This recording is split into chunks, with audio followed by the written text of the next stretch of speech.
Welcome back to YouTube channel Mahakali ಕೈ ರುಚಿಗೆ ಸ್ವಾಗತ. ನಾನು ಪ್ರೇಮ. ನೋಡಿ, ಇವತ್ತೊಂದು ಗುಳ್ಳ ಬಜ್ಜಿ ಅಥವಾ ಗುಳ್ಳ ಪೋಡಿ ಅಂದರೆ ಬದನೆಕಾಯಿ ಪೋಡಿ ಅಥವಾ ಬದನೆಕಾಯಿ ಬಜ್ಜಿ ಯಾವುದಾದ್ರೂ ಅನ್ಕೋಬೋದು. ತುಂಬ ಚೆನ್ನಾಗಿರುತ್ತೆ. ನಾನು ನಿನ್ನೆ ಇದು ಕಾರುಣಿ ಕರಿ ಆಗಿರೋದ್ರಿಂದ ಈ ಥರ ಮಾಡಿದ್ದೇನೆ. ತುಂಬ ಚೆನ್ನಾಗಿದೆ. ಇದು ಬೀಜ ಬಂದುಬಿಟ್ಟು ತುಂಬ ಎಳೆದಿತ್ತು, ದಪ್ಪ ಬೀಜ ಇರಲಿಲ್ಲ. ಹಾಗಾಗಿ ನಾನು ಅದನ್ನೇ ಕಟ್ ಮಾಡಿ ಹಾಕ್ತಾಯಿದ್ದೀನಿ. ತುಂಬ ಚೆನ್ನಾಗಿರುತ್ತೆ, ಟೇಸ್ಟಿಯಾಗಿರುತ್ತೆ.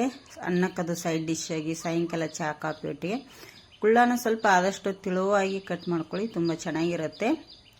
ಹೇಗೆ ಮಾಡೋದು ಅಂಥೇಳಿ ನೋಡ್ಕೊಂಬರೋಣ ಬನ್ನಿ. ನೋಡಿ, ಇಲ್ಲಿ ನಾನು ದೊಡ್ಡ ಕಪ್ಪಿಂದ 2 ಕಪ್ನಷ್ಟು ಕಡಲೆ ಹಿಟ್ಟನ್ನು ತೊಗೊಂಡಿದ್ದೀನಿ. ಅದಕ್ಕೆ ರುಚಿಗೆ ತಕ್ಕಷ್ಟು ಸ್ವಲ್ಪ ಚಿಲ್ಲಿ ಪೌಡರು, ನಮಗೆ ಎಷ್ಟು ಬೇಕಾಗುತ್ತೋ ಅಷ್ಟು ನಾನಿಲ್ಲಿ 1-1.5 ಟೇಬಲ್ ಸ್ಪೂನ್ ಅಷ್ಟು ಚಿಲ್ಲಿ ಪೌಡರನ್ನು ತೊಗೊಂಡಿದ್ದೀನಿ. ಹಾಗೆ ಇದಕ್ಕೆ ರುಚಿಗೆ ತಕ್ಕಷ್ಟು ಉಪ್ಪನ್ನು ಕೂಡ ಸೇರಿಸ್ತಾ ಇದ್ದೀನಿ. ಇಲ್ಲಿ ನಾನು ಬೇರೆ ಏನು ಹಾಕಿಲ್ಲ, ಇಷ್ಟೇ ಹಾಕಿ ಮಾಡ್ತಾ ಇದ್ದೀನಿ. ಇಲ್ಲಿ ಇದನ್ನು ಮಿಕ್ಸ್ ಮಾಡ್ಕೋತೀನಿ ಈಗ ಚೆನ್ನಾಗಿ. ನೋಡಿ, ಇದನ್ನು ಮೊದಲಿಗೆ ನಾವು ಕೈಯಿಂದನೇ ಮಿಕ್ಸ್ ಮಾಡ್ಕೋಬೇಕು, ಯಾಕಂದರೆ ಎಲ್ಲ ಕಡೆ ಉಪ್ಪು ಖಾರ ಎಲ್ಲ ಮಿಕ್ಸ್ ಆಗುತ್ತೆ. ಹಾಗೆ ಸ್ವಲ್ಪ ಸ್ವಲ್ಪ ನೀರು ಹಾಕಿ ಇದನ್ನು ಗಂಟಿಲ್ಲದ ಹಾಗೆ ನಾವು ಕಲಿಸ್ತಾ ಹೋಗಬೇಕು. ಇದರಲ್ಲಿ ಗಂಟುಗಳು ಉಳಿಬಾರದು. ಗಂಟುಗಳು ಉಳಿದ್ರೆ ಬಜ್ಜಿ ಚೆನ್ನಾಗಿ ಬರುವುದಿಲ್ಲ. ನೋಡಿ, ಈ ಥರ ಗಂಟುಗಳು ಇರಬಾರ್ದು. ಹಾಗೆ ಇದನ್ನು ಒಂದು ಸ್ವಲ್ಪ ಹಿಂಗೆ ಪಟ್ ಬಡಿಬೇಕು. ಹಿಟ್ಟು ಹಗುರಾಗುತ್ತೆ, ತುಂಬ ಚೆನ್ನಾಗಿ ಬರುತ್ತೆ. ಒಂದು 5 ನಿಮಿಷ ಹಿಟ್ಟು ಕಲಿಸಿದ ಮೇಲೆ ನಾವು ಈ ಥರ ಬಡಿದ್ರೆ ಅಂತೂ ಹಿಟ್ಟು ಹಗುರಾಗಿ ಬಜ್ಜಿ ತುಂಬಾ ಸ್ಮೂತಾಗಿ ಚೆನ್ನಾಗಿ ಬರ್ತವೆ. ಹಾಗಾಗಿ ನೋಡಿ, ಈಗ ಹಿಟ್ಟನ್ನು ಕಲಿಸಿ ರೆಡಿ ಮಾಡಿ ಇಟ್ಟಿದ್ದೇನೆ. ಹಾಗೆ ಇಲ್ಲಿ ಗುಳ್ಳ ತೊಗೊಂಡಿದ್ನೆಲ್ಲ ಗುಳ್ಳನ ಕಟ್ ಮಾಡ್ಕೊತಾ ಇದ್ದೀನಿ. ಯಾವ ಗುಳ್ಳ ಆದರೂ ಪರವಾಗಿಲ್ಲ, ಇದೇ ಬೇಕಂತೇನಿಲ್ಲ. ಸ್ವಲ್ಪ ಆದಷ್ಟು ಬೀಜ ಇಲ್ಲದನ್ನು ತಗೊಳ್ಳಿ, ತುಂಬ ಚೆನ್ನಾಗಿರುತ್ತೆ. ಹಾಗೆ ಇಲ್ಲಿ ನೋಡಿ, ನಾನು ನಿಮಗೆ ಕಟ್ ಮಾಡಿ ಕೂಡ ತೋರಿಸ್ತಾ ಇದ್ದೀನಿ.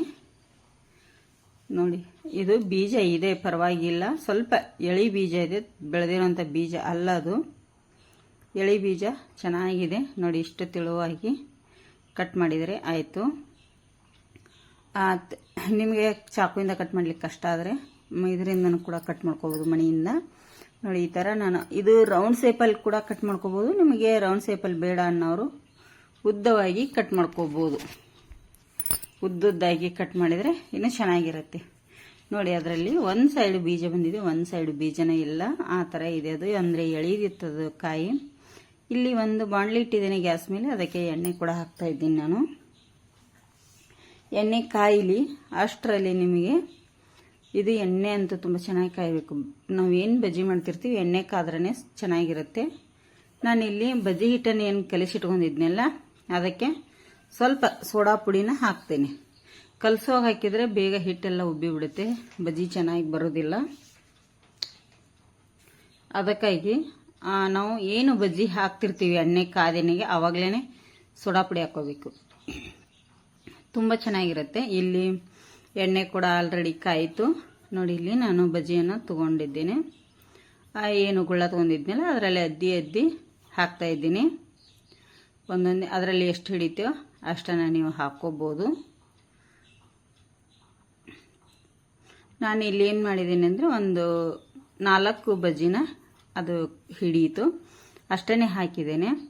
ಗುಳ್ಳ ದಪ್ಪ ಆದರೆ ಕಟ್ ಮಾಡುವಾಗ ಬಾಯಲ್ಲಿ ಟೇಸ್ಟಾಗಿ ಚೆನ್ನಾಗಿ ಬರೋದಿಲ್ಲ. ಅದಕ್ಕಾಗಿ ಆದಷ್ಟು ತೆಳುವಾಗಿಯೇ ಕಟ್ ಮಾಡ್ಕೊಳ್ಳಿ.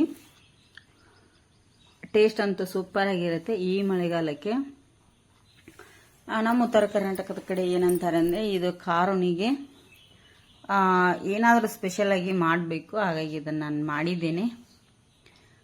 ಗುಳ್ಳ ನೋಡಿ ಎಷ್ಟು ಚೆನ್ನಾಗಿ ಉಬ್ಬಿ ಬರ್ತಾ ಇದೆ, ಯಾಕಂದರೆ ಸ್ವಲ್ಪ ಸೋಡಾ ಪುಡಿ ಹಾಕಿರೋದ್ರಿಂದ ಚೆನ್ನಾಗಿನೇ ಉಬ್ಬಿ ಬರ್ತಾವು. ಅಟ್ಟೆ ಮೆದುವಾಗಿ ಕೂಡ ತುಂಬ ಚೆನ್ನಾಗಿರ್ತಾವು. 2 ಸೈಡು ಚೆನ್ನಾಗಿ ಫ್ರೈ ಮಾಡಿ ತಕ್ಕೊಳ್ಳಿ. ನೋಡಿ, ಇದರೊಟ್ಟಿಗೆ ಚಹಾ ಅಥವಾ ಕಾಫಿ ಇದ್ದರೆ ಈ ಮಳೆ ಬರುವಾಗ ತುಂಬ ಅಂದರೆ ತುಂಬ ಚೆನ್ನಾಗಿರುತ್ತೆ. ನಿಮಗೆ ಸರ್ವ್ ಮಾಡಿ ತೋರಿಸ್ತೇನೆ, ಸೂಪರಾಗಿರುತ್ತೆ. ನೋಡಿ, ಇಲ್ಲಿ ಬಜ್ಜಿ 1 ಕಪ್ ಚಹಾ ಅಥವಾ 1 ಕಪ್ ಕಾಫಿ ಇದ್ದರೆ ಮಳೆ ಬರುವಾಗ ಜಿಟಿ ಮಳೆ ಇಲ್ಲಿ ಈ ಥರ ತಿಂದರೆ ನೋಡಿ, ಬಿಸಿ ಬಿಸಿ ಬಜ್ಜಿ ತುಂಬ ಚೆನ್ನಾಗಿರುತ್ತೆ. ನೀವೊಮ್ಮೆ ಮನೆಯಲ್ಲಿ ಮಾಡ್ತೀರಿ ಅಂತ ಅಂದ್ಕೊಂಡಿದ್ದೇನೆ. ನಿಮ್ಗೆ ಇಷ್ಟ ಆದರೆ ಒಂದು ಲೈಕ್ ಮಾಡಿ, ಶೇರ್ ಮಾಡಿ, ಕಮೆಂಟ್ ಮಾಡೋದನ್ನು ಮರೀಲಿಕ್ಕೆ ಹೋಗ್ಬೇಡಿ. ಮುಂದಿನ ವಿಡಿಯೋದಲ್ಲಿ